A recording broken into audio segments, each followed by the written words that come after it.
ପ୍ରିୟ ଦର୍ଶକ ବନ୍ଧୁ, ଆପଣମାନେ ପ୍ରତିଦିନ ପ୍ରାତଃ କାଳେ ଶଯ୍ୟା ତ୍ୟାଗ କରି ଏହି ମନ୍ତ୍ର ଉଚ୍ଚାରଣ କରିବା ଉଚିତ, ଯାହାଫଳରେ ଆପଣଙ୍କର ଦିନଟି ଯାକ ଶୁଭମୟ ହେବ।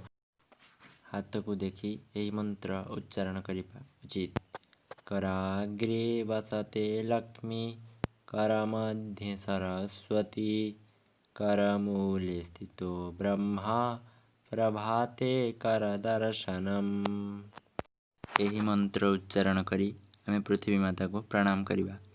ସମୁଦ୍ର ବସନେ ଦେବୀ, ପର୍ବତସ୍ତନମଣ୍ଡିତେ, ବିଷ୍ଣୁପତ୍ନୀ ନମସ୍ତୁଭ୍ୟଂ, ପାଦସ୍ପର୍ଶକ୍ଷମସ୍ୱ ମେ। ॐ एहि सूर्यसहस्रांशो तेजराशे जगत्पते, अनुकम्प्य मां भक्त्या गृहाणार्घ୍ୟ ଦିବାକରଃ। ଏହି ମନ୍ତ୍ର ଦ୍ୱାରା ଆମେ ସୂର୍ଯ୍ୟଙ୍କୁ ଜଳଦାନ କରିବା। ଏବେ ପୂଜା ଘରକୁ ଯାଇ ଏହି ମନ୍ତ୍ର ଗଜାନନଙ୍କୁ ସ୍ମରଣ କରିବା। ॐ ଗଜାନନଂ ଭୂତଗଣାଧିସେବିତଂ, କପିତ୍ତଜମ୍बୂଫଲଚାରୁଭକ୍ଷଣं, ଉମାସୁतं ଶୋକविनाशकारकं, ନମାମି ବିଘ୍ନେଶ୍ୱରପାଦପଙ୍କଜं, ନମାମି ବିଘ୍ନେଶ୍ୱରପାଦପଙ୍କଜಂ।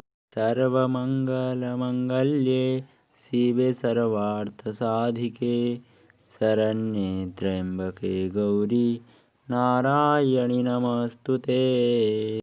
नीलाम्बुजश्यामलकोमलाङ्ग, सीतासमारोपितवामभागं, पाणौ महासायकचारुचापं, ନମାମି ରାମଂ ରଘୁବଂଶନାଥଂ।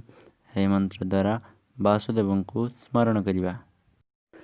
ମନ୍ତ୍ରହୀନଂ କ୍ରିୟାହୀନଂ ଭକ୍ତିହୀନଂ ସୁରେଶ୍ୱର, ୟତ୍ପୂଜିତୋ ମୟା ଦେବ ପ୍ରସିଦ୍ଧ ପରମେଶ୍ୱର। ଏହି ମନ୍ତ୍ର ଦ୍ୱାରା ଆମେ ଭଗବାନଙ୍କୁ କ୍ଷମା ପ୍ରାର୍ଥନା କରିବା।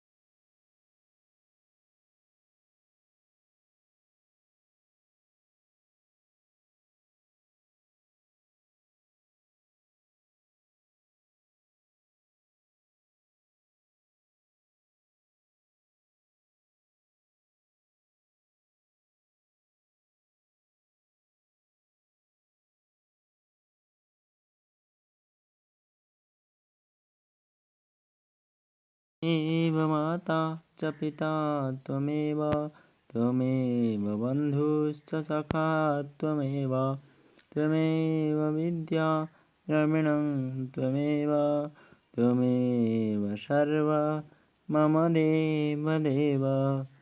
ତାପରେ ଭଗବାନଙ୍କୁ ସର୍ବସ୍ୱ ଅର୍ପଣ କରିବା।